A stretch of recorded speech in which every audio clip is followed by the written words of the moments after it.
अपने काम पर हूँ। मैं इस वक्त गुजरात डिस्ट्रिक्ट गुजरात में हूँ। यहाँ से जैसे अब ये क्रॉस करें तो डिस्ट्रिक्ट गुजरात में है। गली से उधर जाएंगे और ब्रिज क्रॉस करेंगे तो हम डिस्ट्रिक्ट सियालकोट पहुँच जाएंगे। ये आप देख सकते हैं।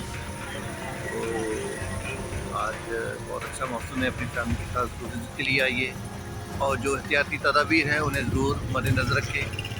बच्चों को संभाल कर रखें और ताकि फिसलन है, बच्चे स्लिप ना हो, गिरे ना, और अच्छे मौसम को एंजॉय करें।